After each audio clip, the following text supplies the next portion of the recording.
जय माता दी दोस्तों, मैं शैली स्वागत करती हूँ आपके हमारे चैनल के प्रोफाइल आंचलिक गाइडेंस पे। जो कंप्लीट है आपकी जर्नी ईजी बनाने के लिए और जल्दी कंप्लीट कराने के लिए। चलिए शुरू करते हैं। और आज का टॉपिक है होमवर्क है आपके लिए। 2 होमवर्क है जिसका आपको प्रैक्टिस करना है। चलिए शुरू करते हैं। आज हम बात करने वाले हैं आपके होमवर्क की कि आपको कौन से होमवर्क का अभ्यास इस सप्ताह में करने का प्रयास करना है।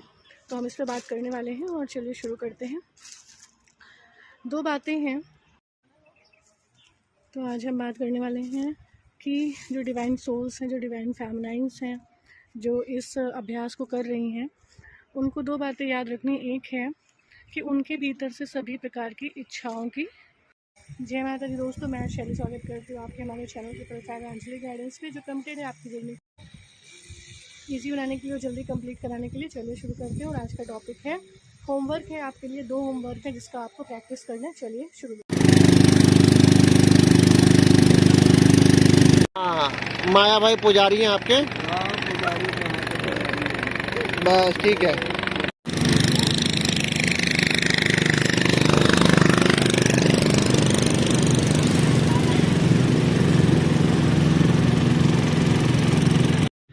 ये जो होमवर्क आपको यहाँ पर दिया जा रहा है, ये होमवर्क कोई ऐसा नहीं है कि इस हफ्ते दिया जा रहा है तो इस हफ्ते आप होमवर्क कर लेंगे और फिर इसको भूल जाएंगे।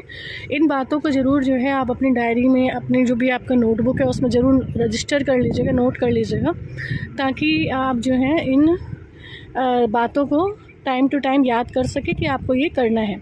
अभी फ़िलहाल क्या करना है कि अभी आपको जो पिछले हफ्ते दिया था होमवर्क, अब नेक्स्ट हफ्ते जो ये चल रहा है वीक, उसमें आपका है कि आपको अपने भीतर ये चेक करना है कि क्या इस हफ्ते, ठीक है, ये हफ्ते बोल रही हूँ, वैसे ये पूरे जीवन भर का है, लेकिन केवल आपके अभ्यास के लिए इस हफ्ते का बोल रही हूँ कि इस हफ्ते जो है आपको अभ्यास करने के आपके भीतर कोई इच्छा तो नहीं उत्पन्न हो रही थी, कोई ऐसी इच्छा जो बाधक बन सकती थी। जैसे कि हमें नहीं पता कि हम अपना शरीर किस दिन पूरा कर लेंगे, है ना, लेकिन अगर किसी भी आत्मा जीवात्मा में किसी भी प्रकार की कोई इच्छा थी जिसे वो सोच रही थी कि ये इच्छा पूर्ण हो जाए तो उसका जीवन कंप्लीट हो जाए। जैसे बहुत सारे डिवाइन सोल्स को, डिवाइन फैमिलाइंस को लगता है कि उनकी जॉब लग जाए, किसी को लगता है कि उनका यूनियन हो जाए, किसी को लगता है कि उनको ये अचीवमेंट हो जाए, किसी को कोई और इच्छा होती है, किसी को कोई और इच्छा होती है। तो चेक करने की कोई इच्छा तो नहीं थी।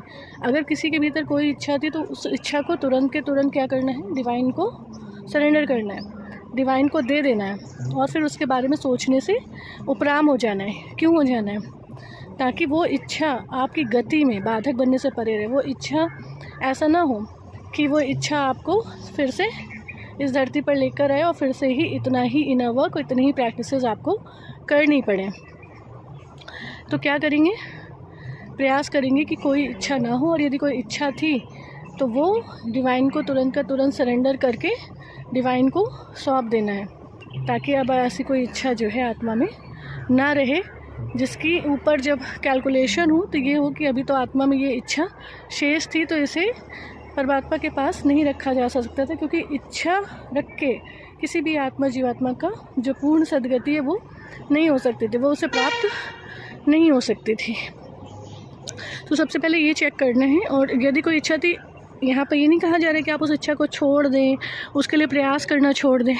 अगर कोई इच्छा थी तो उसे सरेंडर कर ले, उसके लिए मेहनत करते रहें, पढ़ाई करते रहें, अप्लाई करते रहें, जो भी चीज़ें हैं वो करती रहें, लेकिन उसके लिए सरेंडर भाव में हो कि हुआ तो ठीक, नहीं हुआ तो ठीक, क्योंकि जो पाना था सो पा लिया। पाना था डिवाइन को, पाना था माता रानी बाबा शिव को, वो पा लिया। तो अब कोई इच्छा पूरी होने की वो थोड़ी न थी। अब तो जीवन को अपने कल्याण के लिए और दूसरों के कल्याण के लिए कैसे प्रयोग किया जा सकता है, क्या किया जा सकता है, उस स्थिति में अपने आप को स्थित रखना है। तो ये चेक करना है, कोई इच्छा नहीं होनी चाहिए। इच्छा थी तो सौंप देना है, और पुरुषार्थ या कहते हैं मेहनत या इनर वर्क प्रैक्टिसेस जो भी हैं वो सब करनी है, और उसके लिए जो भी प्रिपरेशन करनी है, स्टडी करनी है, अप्लाई करना है, इंटरव्यू देना, वो सब चीज़ें करनी है। लेकिन वो ऐसी नहीं होनी चाहिए कि अगर नहीं पूरी हुई तो वो हमारे साथ ऊपर जाए। ऐसी कोई इच्छा आपके भीतर नहीं होना चाहिए। तो पहला ये काम है कि आपको इसको चेक करना है, ठीक है। और दूसरा है कि अपने भीतर की इच्छाओं को तो त्याग करना ही है, दे देना है, ठीक है, डिवाइन को।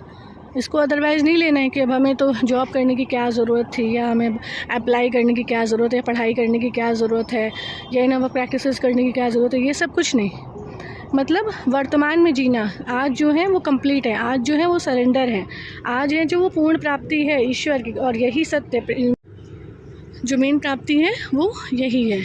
तो इस भाव में रहना है। दूसरी बात है कि खुद की इच्छाओं का त्याग तो कर देना है, लेकिन बनना है अखंड महादानी, मतलब दूसरों की इच्छाओं को पूरा करने वाला। दूसरा अगर कुछ मांग रहा है, दूसरा अगर कुछ चाहता है, तो उसे वो चीज़ दी जा सके। इसको कहते हैं दान करना, मतलब देने वाला, जिसको कहते हैं देवता बनना, जिसको कहते हैं देवी देवता बनना। तो ये पढ़ाई देवी देवता बनने की है। तो वो कैसे होंगे? जो लेने की स्थिति में ना हो, देने की स्थिति में हो। वो छोटी सी चीज़ भी हो सकती है, जैसे कि कोई चीज़ किसी को पसंद आई या कोई और चीज़ है और वो हमें भी थी, तो हमने अगर किसी को आती है तो हमने क्या किया, उस चीज़ को हमने दे दिया किसी को, ठीक है। तो दान देने वाली स्थिति में खुद को रखना है। जब आप इसका अभ्यास करेंगे तो इससे रिलेटेड परीक्षाएं भी आपकी आएंगी। तो खुद की इच्छाओं को त्याग करके दूसरों की इच्छाओं को पूरा करने वाला बनना है।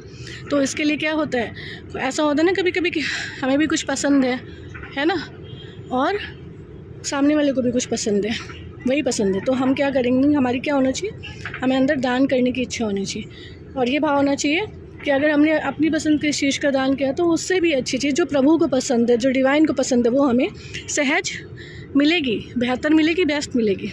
समझ रहे हैं? तो मतलब एक तरफ तो अपनी इच्छाओं का त्याग कर रहे हैं, लेकिन दूसरों की इच्छाओं को पूरा करने वाला बन रहे हैं। तो क्या हो जाएगा, जब आप इच्छाओं को त्याग कर देंगे और दूसरों की इच्छाओं को पूरा करने वाले बन जाएंगे, तो आपकी इच्छाएं आपको कहनी भी नहीं पड़ेंगी, सोचनी भी नहीं पड़ेंगी, और वो कुदरत के द्वारा, प्रकृति के द्वारा, डिवाइन के द्वारा सहज ही पूरी हो जाएंगी। कहते हैं ना, बहुत प्रयास कर रहे थे ना, वो कर रहे थे, सब कुछ कर रहे थे, लेकिन वो चीज़ें नहीं हो रही थी, उस तरीके से पूर्ति नहीं हो रही थी। तो ये चीज़ इसी चीज़ के लिए होती है, ठीक है। तो अखंड महादानी बनना है, दान करने में नहीं सोचना है। हाँ, लेकिन इस बात का ध्यान ज़रूर रखना है कि बेवकूफ़ भी नहीं बनना है, मतलब बेवकूफ़ी में चल करते चले जा रहे हैं, तो उसका भी ध्यान रखना है। वो कैसे ध्यान होता है, जब हम सरेंडर करके चलते हैं डिवाइन के अंदर, तो वहीं पे हमसे दान कराएंगे, वहीं पे मतलब इच्छाओं की पूर्ति दूसरों की कराएंगे जहाँ पर उचित है। अब किसी की अनुचित इच्छा थी, कुछ गलत ही इच्छा थी, लेकिन हम उसे पूरा करने लग जाएँ, तो क्या अच्छा कर्म क्रिएट होगा? नहीं, गलत कर्म क्रिएट होगा। इसलिए हमेशा ध्यान देना कि दूसरों की इच्छाओं को पूरा करने वाला बनना है। तो इस हफ्ते ये अभ्यास करने कि अपनी इच्छाओं को चेक करना, कोई इच्छा तो नहीं थी शेष, कि अगर इस समय अगर शरीर पूरा करें तो ऐसा तो नहीं कोई इच्छा ऊपर लेके जाएंगे। तो इच्छाओं का त्याग करना और कंप्लीटनेस के भाव में रहना कि डिवाइन मिल चुके, माता रानी बाबा शिव मिल चुके हैं, कुछ इच्छा शेष नहीं थी। अब जो है वो यहाँ की भूमिका है, क्या कर्तव्य करना है, क्या कर्म करना है, वो यहाँ पे करना है, ठीक है। और दूसरों की इच्छाओं को पूरा करने वाला, जहाँ दान दे सकते हैं, ज़रूरी नहीं है बड़े बड़े दान करें, इच्छाओं का त्याग करना भी एक दान है। तो अखंड महादानी मतलब किसी को कुछ अगर दे सकते हैं तो देने से पीछे नहीं हटना है, लेकिन बेवकूफ़ी भी नहीं करनी है, ठीक है। सरेंडर करेंगे तो इन होमवर्क को धारण कर पाएंगे। चलिए, ये आज की गाइडेंस थी, आज की हेल्प थी कि आपको अपनी इच्छाओं का त्याग और दूसरों की इच्छाओं को पूरा करने वाला अर्थात महादानी बनना है, जो ज्ञान का भी दान करता है जहाँ ज़रूरत है। ऐसा नहीं है कि ज़रूरत नहीं है और हम फिर भी ज्ञान दिए जा रहे हैं। अब कोई स्पिरिचुअलिटी में है ही नहीं, लेकिन हम उसे ज्ञान सुनाए जा रहे हैं, तो क्या उसे समझ आएगा? नहीं। इसलिए अच्छी जो है सोच, अच्छा जो है व्यवहार, इन सब का दान भी जब करते हैं ना, तो प्रकृति में वो चीज़ फैलती है और मल्टीपल्स में होके वो अच्छाई आपके जीवन में आती है। तो ये आज की हेल्प थी, आज की गाइडेंस से आपको हेल्प पसंद आई हो कि वीडियो पसंद आई होगी। अगर हेल्प पसंद आई हो, वीडियो पसंद आई हो, तो वीडियो को लाइक करें एंड हमारे सोल्स 555 एंजली गाइडेंस को ज्वाइन करके नोटिफिकेशन बेल पर क्लिक करें। मिलते हैं अपने नेक्स्ट वीडियो में कुछ ऐसे tips tricks help and guidance के साथ जो आपकी जर्नी को ईजी बनाए एंड जल्दी कंप्लीट करें। Till then take very very good care of yours दोस्तों। Love yourself, love your divine and do your journey honestly. ये आपका होमवर्क है, इसे नोट डाउन कर लेने, हफ्ते अभ्यास करने, हफ्ते भर अभ्यास करेंगे तो ये कहीं ना कहीं आपके स्वभाव में आ जाएगा। इसको नोट डाउन भी रखना है ताकि इसका अभ्यास हमेशा किया जा सके। चलिए, जय माता दी, ओम शांति।